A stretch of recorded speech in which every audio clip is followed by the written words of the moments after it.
속담 중에 말 한마디에 청량빛을 갚는다 이런 표현이 있습니다.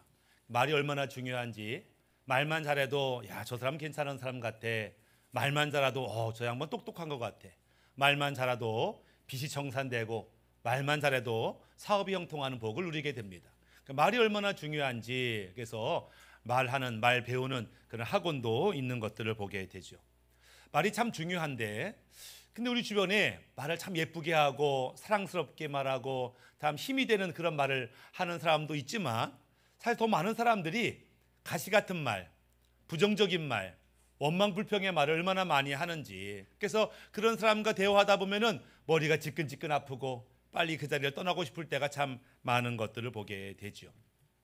그런데 성경은 뭐라고 말하냐면, 어떤 사람이 사랑스러운 말을 하든지 악한 말을 하든지 그 말은 사실 그 사람 속에 영혼과 관련이 되어 있어. 그 사람 마음, 그 사람 영혼이 어떠냐에 따라서 그가 하는 말이 결정되는 거야. 선한 사람한테는 선한 말이 나오고 악한 인간한테는 못된 말이 나오지, 이렇게 성경은 가르쳐주고 있습니다. 누가복음 6장 45절에 선한 사람은 마음에 쌓은 선에서 선을 내고 악한 자는 그 쌓은 악에서 악을 내나니 이는 마음에 가득한 것을 입으로 말함이니라. 그러니까 누군가 못된 말을 막 하면 아유, 저 영혼 아직 엉망인가 보다, 아직 구원받지 못했나 보다 라고 불쌍히 여기는 것이 마땅한 태도인 것을 보게 됩니다. 어떤 분이 말하기를 이 말 때문에 인간 관계가 깨어지는데 최악의 대화법이 있다는 거예요. 최악의 말이 있어요. 이런 말만 하면 관계가 깨져요. 부모 자식 간의 관계도 깨지고 친구 사이의 관계도 깨지고 의리도 깨지고, 이런 말을 하지 말자. 이렇게 몇 가지 그런 말이 있습니다. 첫 번째 말은 뭐냐면 판단하는 말이에요. 판단하는 말. 내가 그럴 줄 알았다. 네가, 당신이 무슨 집안에 관심이 있다고, 당신한테 기대한 내가 바보지, 이러면서 판단하고 정죄하는 말이 있어요. 비난하는 말이 있습니다.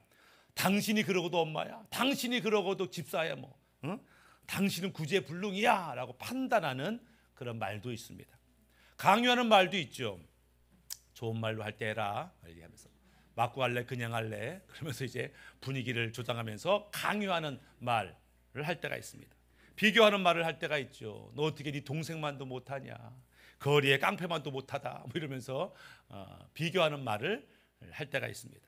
당연시하는 말을 해요. 굉장히 훌륭하게 잘했는데 야, 당연한 거 아니야? 그 정도도 못한 바보지, 야 겨우 하나 했다고 뭘 우쭐하고 있어, 이러면서 잘했는데 칭찬은커녕 당연하다고, 별거 아니라고 무시하는 그런 말이 있어요. 정작 본인이 잘못했음에도 불구하고 다른 사람한테 책임을 떠넘기고 합리하는 말도 있습니다. 야, 그러니까 왜 나를 화나게 해? 네가 화를 나게 했으니까 내가 그런 말을 하지, 이러면서 자기가 못된 말을 했음에도 불구하고 상대방이 화를 내게 했다, 네가 원인이다, 이러면서 자기를 합리화하고 공격하는 그런 말들. 이런 말들을 하는 순간 그 관계가 깨어진다라고 하는 것이죠. 그래서 저런 말을 하는 거 보니까 저 사람 영혼 상태가 좋지 않은가 보다라고 생각할 수 있어요. 근데 문제는 뭐냐면, 그렇게 영혼의 상태가 좋지 않아서 어쩔 수 없이 못되고 악하고 가시 같은 말을 쏟아 놓는 사람 옆에 어떤 사람이 그 얘기를 다 들으면서, 만약에 그 얘기를 들으면서 맞아, 내가 잘못했어, 내가 바보 같아, 내가 멍청이야 라고 반항한다면 이건 더 불행한 일이에요. 그렇게 그런 말밖에 할 수 없는 그 영혼이 엉망인 사람도 안타깝지만, 그 말을 다 듣고서 맞아, 내가 그런 인간이야 라고 자기를 책망하고 괴로움을 당한다면 이것만큼 안타까운 일은 없다라고 하는 것이죠. 전에 친구 집사가 있어서 한번 그래 놀러 갔는데 누가 막 말싸움을 막 한참 하더라고. 그러니까 이제 내가 아는 새도 못하고 좀 멀찍이서 그 대화를 들었어요. 그러니까 엄청 제 친구한테 막 함부로 하는 거예요. 무례하게 하는 거예요. 막 언성을 높이는데 제가 다 화날 정도로 그렇게 이제 막 소리를 치고 얘기하는 거예요. 그래서 갔어요.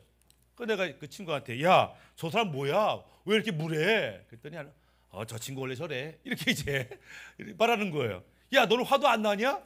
너는 저렇게 무례하게 말하는데 화도 안 나? 나는 원래 그래. 이러더라고.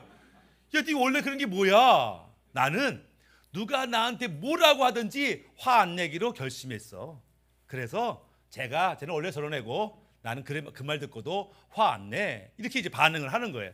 그 얘기를 듣자마자 딱 떠오르는 단어가 있었는데 어릴 때 자주 사용했던 단어 두 글자 반사라는 단어가 떠올랐어요. 어릴 때 친구들이 막 욕하고 막 개똥이 소똥이 막 욕하면은 반사 이런다고 이제 반사 너한테 다 돌아가라 욕을 하고 저주하는데 반사 얼굴 표정 하나 바뀌지 않고 반사 그러면 욕하다가 더 승질 나가지고 반사 네 입에서 나는 모든 쓰레기 욕 저주 내 거 아니야 너 다 가져가라 막 반사가 떠올랐다라고 하는 거죠. 그래서 우리가 우리 주변에 상태가 안 좋은 인간들이 많아서 우리한테 못된 말을 쏟아놓는데 받아들일 필요 없어요. 들을 필요 없어요.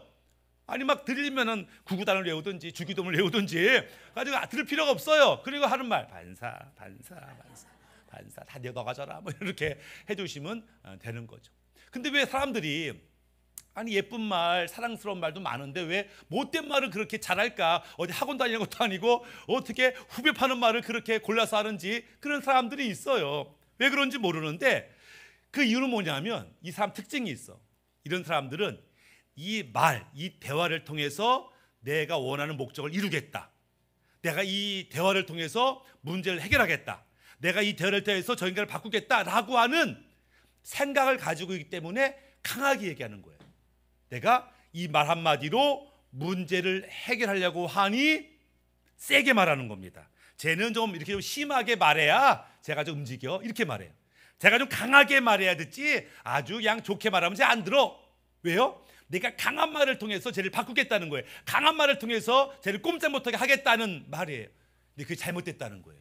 왜냐하면 대화의 목적은 내 말을 통해서 문제를 해결하는 게 아니에요. 대화의 목적은 내 말을 통해서 내 뜻을 이루는 게 아니에요.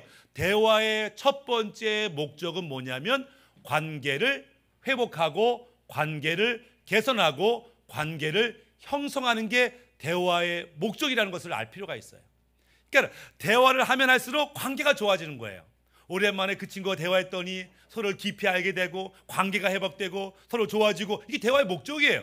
대화를 통해서 내 뜻을 이루는 게 목적이 아니라 대화의 첫 번째 목적은 소홀했던 오해했던 상처받았던 마음을 풀어주고 하나 되게 하는 거 대화의 첫 번째 목적이라면 우리 말할 때 함부로 말하지 않아요.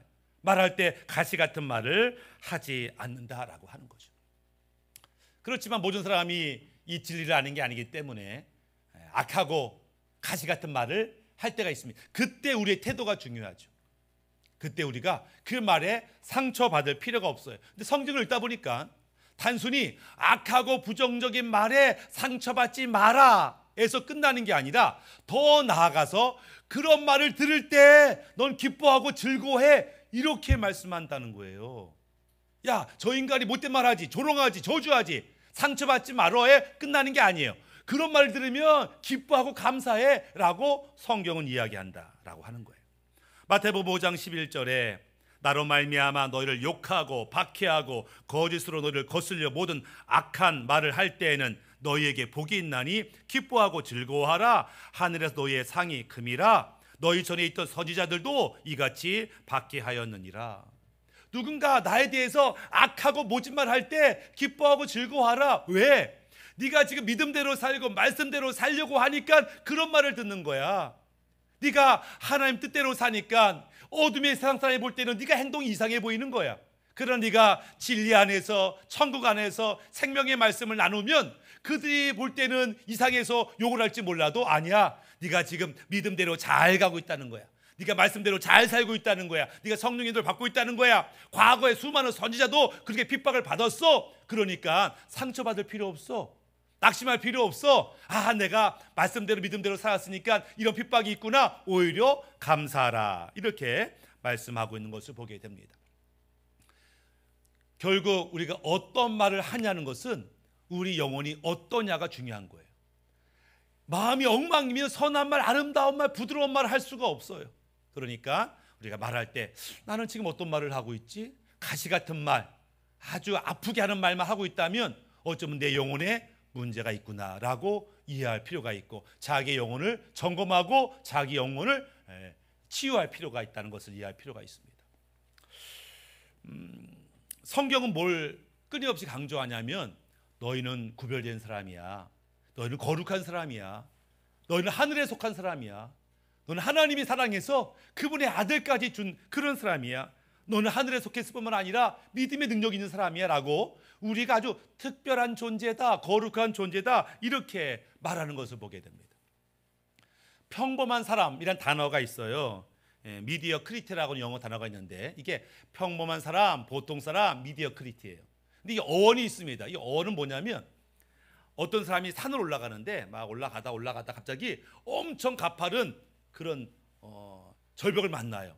너무 힘들어. 올라가기 너무 두려워. 그러니까는 포기했어. 아우 더 이상은 못하겠다. 여기까지 온 것도 훌륭하지 뭐. 나 그만둘래. 이런 사람이 어떤 사람? 평범한 사람이라는 거예요. 평범한 사람은 시작은 불굴의 의지를 가지고 시작했지만 하다 보니까 문제를 만나. 피곤해, 힘들어, 어려워. 에이 그만둘래. 지금까지 잘해왔지 뭐 라고 멈추면 그 사람 어떤 사람? 평범한 사람. 그러니까 만약에 우리가 지금까지 살면서 내가 뜻을 정했지만 하다가 보니까 실수도 하고 넘어지기도 하고 코도 깨지고 이마도 깨지고 막 난리가 났어. 넌 그거밖에 안 되냐? 막 조롱도 해. 그때 드는 생각은 그래 나는 평범한 사람이야. 평범하니까 여정도 빠지고 왔지 라고 생각하시면 돼. 상처받을 필요 없어. 어이 머저리 같은 인간 이렇게 할 필요 없고 나는 아주 지극히 평범한 인간이구나 생각하시면 돼요.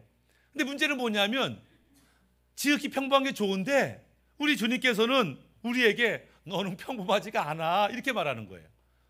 너는 특별한 존재야. 너는 할 수 있어. 주님은 우리에게 그렇게 계속 말씀하고 있다라고 하는 거예요.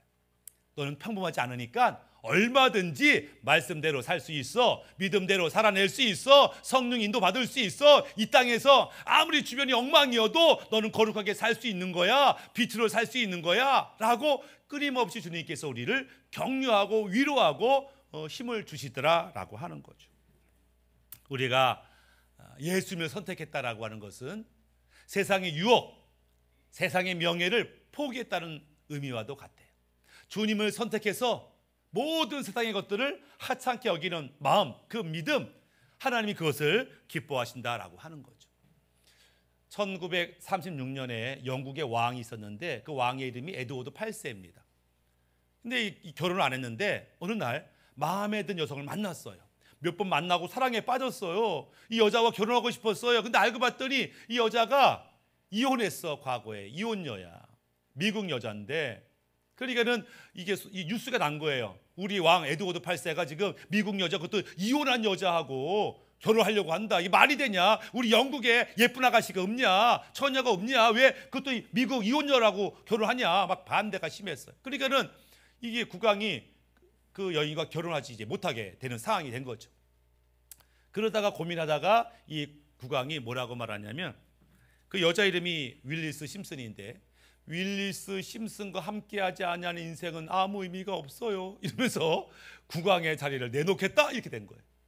그래가지고 국왕의 자리를 동생한테 넘기고 자기는 그 여자와 결혼해서 미국에 사는 거예요. 그 에드워드 8세가 그 여자를 얼만큼 사랑했는지는 모르지만 적어도 영국의 국왕 자리를 포기할 만큼은 사랑한 거죠. 그러니까 이 여인을 선택했다라는 것은 국왕 자리 필요 없어. 나 이 여인과 행복하게 살 거야 라는 마음이 큰 거죠. 우리가 예수님을 얼마큼 사랑했는지 몰라요. 근데 예수님을 사랑한 나머지 이 땅의 부귀여가 아무것도 아니야 라고 할 만큼 우리가 예수님을 사랑할 수 있어야 된다라고 하는 거예요. 근데 어떤 사람은 국왕 자리도 포기 못하고 앨리스 심슨도 포기 못하고 한 달에 한 번씩 뒷모 들어와. 이거는 사랑이 아닐 수 있어요. 영숙이도 포기 못하고 갑순이도 포기 못하고 돌아가면서 만나는 거는 사랑이 아닐 수 있어요. 이거는 욕심, 욕망이라고 할 수 있다는 거예요. 사랑하면 포기할 수 있어요. 기꺼이 갑순이 포기하고 난 영숙이야 이라고 이제 포기할 수 있는 게 그게 사랑인 것을 보게 됩니다. 그래서 우리는 믿음의 사람은 하나님을 선택하고 세상을 버렸다, 죄악을 버렸다라고 하는 사람이 있죠. 오늘 본문은 어떤 사람이 예수님을 찾아왔어요. 예수님 이제 궁금한 게 있습니다. 그래 말해봐라. 예수님 구원받는 사람, 천국에 가는 사람이 얼마나 되는 거예요? 이렇게 물었어요. 아니 하나님은 사랑이라고 하시니까 혹시 한 명도 지옥 안 가고 다 천국 가는 거 아닐까요? 궁금한 거예요. 몇 명이 도대체 천국 가는 거야? 몇 %가 구원받는 거야? 이런 질문을 했어요. 예수님이 뭐라고 대답했냐면은 구원받는 숫자가 그렇게 많지가 않아. 이렇게 이제 대답을 하신 거예요. 그분의 대답 속에는 구원의 진리를 모르고 하나님을 모르고 그래서 죄를 짓는 불신자, 당연히 그들 구원 못 받지. 그런데 진리도 알고 하나님도 아는 사람들 중에서도 심지어 나 천국 가고 싶어 라는 마음을 갖고 있는 사람들 중에서도 천국에 못 가는 사람이 많아. 이렇게 이제 예수님이 설명하는 거예요. 그 사람들이 충격을 받았어요. 그래요? 그래서 예수님이 이제 비유의 이야기를 합니다. 그러면서 천국에 들어가지 못한, 구원받지 못한 사람 이야기가 등장해요. 자기는 당연히 난 구원받을 거라고 생각을 했어요. 그래서 이제 천국에 들어가려고 하는데 천국 문을 안 열어주는 거예요. 난 너 몰라. 이렇게 반응하는 거예요. 그 사람이 억울한 거예요. 그러니까 하소연하는 거죠. 누가복음 13장 26절에 이렇게 말해요. 그때 너희가 말하되 우리가 주 앞에서 먹고 마셨으며 주는 또한 우리를 길거리에서 가르치셨나이다. 이런데도 절 몰라요? 이런데도 저 구원 못했어요? 이렇게 말하는 거죠. 두 가지를 얘기합니다. 첫 번째는 우리가 주님 앞에서 먹고 마셨어. 이게 뭐냐면 주님의 은혜를 누리며 살았다는 거예요. 우리가 주님 앞에서 기뻐하며 즐거워하며 한때 주님의 은혜를 누렸던 그런 경력이 있는 사람이에요. 우리 주님의 은혜를 누렸던 사람이에요 라고 첫 번째 얘기하고, 두 번째는 주님이 길거리에서 우리를 가르쳤잖아요. 구원이 뭔지, 천국이 뭔지, 어떻게 예수 믿는 건지 가르쳤잖아요. 제가 다 기억하고 있어요. 천국의 진리도 알고 말씀 내가 다 기억하고 있다니까요. 그런데 절 모른다고요? 제가 구원 못 받았다고요? 라고 지금 하소연하는 거예요. 이름에도 불구하고 구원 못 받았다는 것은 말도 안 된다. 이렇게 이제 반응을 보이는데 예수님이 뭐라고 대답하시냐면 누가복음 13장 27절에 그가 너희에게 말하여 이르되 나는 너희가 어디에서 왔는지 알지 못하노라. 행악하는 모든 자들아 나를 떠나가라. 아니야. 니들이 뭐라고 해도 난 너희를 몰라. 너는 구원받지 못했어 하면서 한마디 합니다.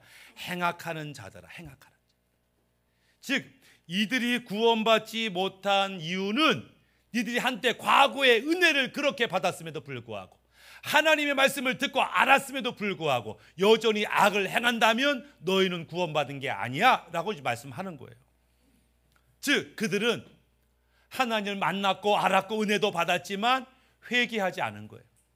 자기의 타락한 본성을 주님 앞에서 해결받지 못한 거예요. 자기가 죄인임을 고백하며 이제는 죄를 끊어내겠습니다. 죄를 미워하겠습니다. 결단하지 않은 거예요. 당연히 그들은 말씀을 알고 있었습니다. 그러나 말씀을 알고 있는 것과 말씀대로 사는 것은 다른 거예요. 진리를 아는 것과 진리 가운데 사는 것은 다른 문제입니다. 우리가 구원의 말씀을 아무리 이해했어도 그 말씀을 먹고 아멘하고 그 말씀대로 살아내지 못하면 주님이 기뻐하는 구원의 자격을 갖춘 것이 아니다라고 하는 거예요. 그들은 말씀을 알았지만 말씀대로 살지 않고 세상의 방법대로 살았고, 그들은 하나님 알았지만 하나님의 인도하신 대로 살지 아니하고 욕심과 욕망 따라 살았기 때문에 구원의 기회를 놓치는 것이다. 이렇게 비유의 말씀을 하셨어요. 그 얘기는 뭐냐면 그러나 아직 살아있는 너희에게는 기회가 있다는 거예요. 아직 이 말씀을 듣고 너희에게는 기회가 있다는 거예요. 회개할 기회가 있다는 거예요. 말씀을 아멘하고 결단하고 순종할 기회가 있다는 거예요. 그래서 구원을 이루라. 지금이 은혜 받을 때요 구원의 때라고 말씀하시며 지금 너희에게 기회가 있는데 그러나 항상 있는 것은 아니지. 너희가 이 말씀을 듣는다면 지금이 기회임을 알고 회개하고 결단하고 순종하라. 이렇게 말씀하시는 것을 보게 됩니다. 그러면서 예수님께서 너희가 진짜 구원을 원한다면 좁은 문으로 들어가라 이렇게 말씀하세요. 좁은 문이라는 것은 불편한 문이죠. 들어가기 힘든 문이죠. 좁은 문은 인기가 없는 문이죠. 좁은 문은 인내가 필요한 문이죠. 그러니까 세상엔 넓고 화려한 문이 아니에요. 그럼에도 불구하고 그것이 하나님의 뜻이라면 내가 힘들고 어려워도 인내하도 이 말씀대로 이 믿음대로 살겠다라고 하는 자만이 구원의 문에 들어갈 수 있다. 이렇게 말씀하는 것을 보게 됩니다. 그래서 우리가 그동안 죄를 짓다가 그래 이제 구원을 이루어야지. 내가 언제까지 미적미적 중간에서 왔다 갔다 하겠어. 이제 결단하고 말씀대로 살아야지. 결심할 때가 있습니다. 그때 사실은 첫 번째 드는 감정이 뭐냐면 갈등이라는 거예요. 지금까지 나라는 존재는 내가 원하는 대로 이렇게 살아왔어. 이게 나야. 이게 내 삶이야. 근데 갑자기 지금까지 살던 삶이 아니라 새로운 삶을 살기로 결정하는 것은 쉬운 게 아니에요. 이게 하던 게 아닌데, 내가 알고 있던 게 아닌데 이렇게 결정하는 게 맞아? 이러다가 된통 인생 망하는 거 아니야? 이런 고민과 갈등을 할 수밖에 없어요. 지금까지 살아온 대로 살 것인가? 내 지금까지 살아왔는데 그게 썩 멋있지도 않고 그렇게 행복하지 않았잖아? 이제 결단하고 새로운 삶을 살자. 이렇게 해서 어느 사람은 결단하겠죠. 알겠습니다, 이제 믿음대로 말씀대로 살겠습니다 라고 결단할 때가 있습니다. 그리고 그렇게 믿음대로 살기로 결단하고 하루하루 지내다 보니까 엄청 즐거운 거예요. 우와, 그 생각보다 기쁘네, 생각보다 신나네, 생각보다 좋은 일이 많아지네, 와, 믿음대로 사는 것이 이렇구나 라고 믿음대로 사는 것이 재밌고 또 말씀 듣고 순종하고 재밌고 이게 반복되는 거예요. 그럼 나도 모르게 말씀대로 믿음대로 사는 것이 익숙해집니다. 말씀대로 믿음대로 사는 게 나도 모르게 습관이 돼요. 처음에는 교회를 가야 되는 거야, 교회 한번 가려면 막 이게 작정하고 막 결심하고 옷도 막 골라 입고 막 이랬는데 나중에는 뭐 자연스럽게 눈이 떠지고 자연스럽게 교회 가게 되는 영적 습관이 되어지면, 이 영적 습관이 되어질 때 우리의 인생은 비로소 바뀌게 되는 거죠. 여러분 아침에 양치질 했어요? 했지. 했지 했는데 했나? 했지. 여러분 집 나올 때 가스불 껐어요? 껐겠나? 이제 갑자기 안 끈 것도 같고 불 안 킨 것도 같고 막 갑자기 고민이 돼요. 이게 치매 전조 증상이 아니에요. 이게 너무 자연스럽게 불을 켜고 자연스럽게 양치하고 세수해서 마치 했는지 안 했는지도 모를 만큼 몸의 습관이 된 거죠. 신앙생활도 그렇게 해야 되는 거예요. 처음에 우리가 말씀에 순종할 때 이 말씀 듣긴 들었는데 이 순종한다는 게 참 쉽지가 않아. 그래서 막 걱정하고 고민하고 그래도 한번 해보자 순종했더니 엄청나게 좋은 일이 벌어져요. 그러면요, 요 사건을요 평생 기억합니다.